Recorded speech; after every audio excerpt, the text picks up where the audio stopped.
it's the only thing I worry about is just the normal experience that 16, 17, 18-year-old kids have. Just a normal life. You know, going to movies. I mean, I love school. I mean, I was a pretty good student. No, I love school. I love going. All my friends were at school. And there's a thing that being an athlete, you had to be at school to be able to participate. So I don't think this helps him become a better basketball player or a better young man. Like, I don't know how long he's going to play basketball. I really don't. He could have a great career in the NBA, but he's going to be a human being. And the skills that you learn interacting in high school with different teachers, different coaches, it helps you grow. Like, sports helps develop people. And I don't think taking him out of high school, given the climate, all right?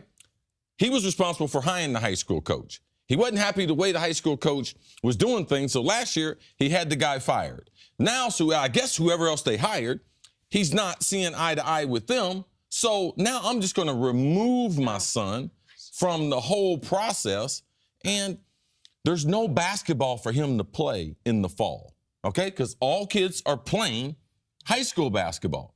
Right. So there's no AAU circuit. So my son plays small college basketball. I actually played in a tournament this summer against LaMelo's team. Your point about there's no league for him to play in during the school season.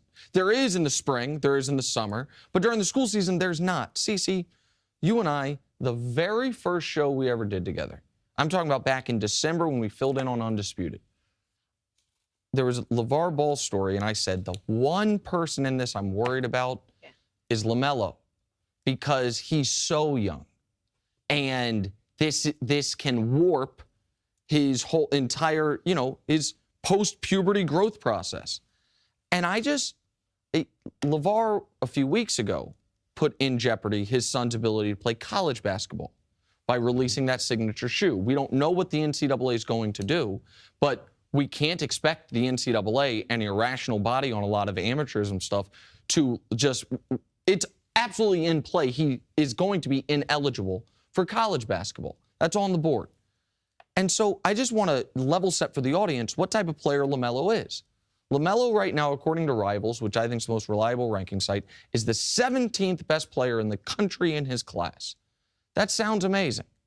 Do you know how many guys that weren't top 10 players on the Rivals list were one and done last year? None. You know how many guys that weren't top 10 players 2 years ago are in the NBA right now? None. So, 17th best football player, barring injury, you're probably going to go pro at some level. 17th best basketball player, it usually takes multiple years of college. So now we are talking about this young man potentially 2 years not playing with a high school team. Then what's he going to do? Go overseas? Like go play somewhere else? And it wouldn't be the Brandon Jennings 1 year overseas potentially. I root for this young man. I think he's a good talent, and I don't blame him for the sins of his father. But this is to me the beginning of a sad tale. As far as stripping him of his teen years, of his childhood, of his any sense of normalcy, I think that has come and gone. I mean, I think I saw him coming out of a Lamborghini. In my lifetime, I will not be coming out of a Lamborghini. I mean, I worry, and I know that this gets lost in it. If basketball doesn't work out, I mean, what else is going to happen? I think basketball is going to work out for LaVar more than it's going to work out for LaMelo. And you're right, he's not old enough to be making his own decisions like this, and he's going to do whatever the dad tells him. And I wonder whether the dad is steering him in the right direction. One thing we miss is, Lonzo is a unique talent. Yeah. I mean, he's got ridiculous size, great court awareness. I mean, he's a tremendous ball handler, leader. Like, his intangibles, forget what his physical size is, which make him special. I mean, that's why he was drafted by the Lakers. This is the thing no one, I think, will mention.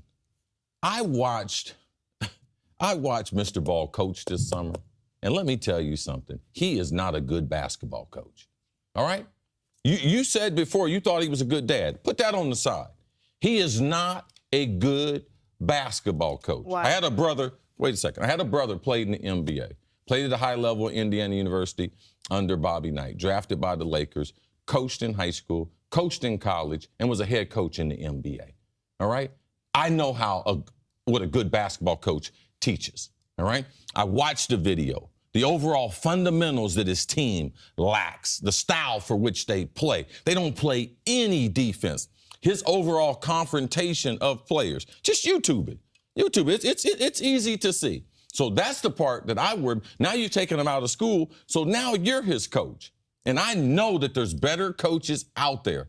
I know this. I developed a son. All right? And I know that I'm pretty special at teaching wide receivers, but I still had other people coach him compared to myself. There's a difference between training someone and being their coach. Like, LaVar clearly can do some good stuff training his kids, drills, things like that.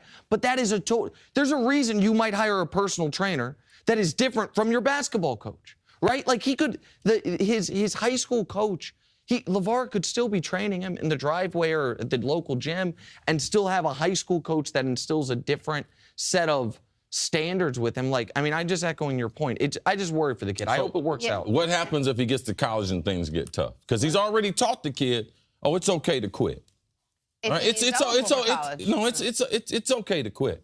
Right. You know, so I wonder when the next time they get resistance, which you do in life, do they quit again? Because Dad already said it's okay. And then don't forget, his role becomes the trifecta of basketball coach, father, mentor, teacher. If you're going to homeschool the kid, there's a lot of roles that go into one. We didn't even talk about the academic. Well, that's side. the education was the other side. Thanks for watching. Subscribe here to get the latest from the show. Also, be sure to check out more of the best clips from First Things First, or go watch a few segments from other shows on FS1.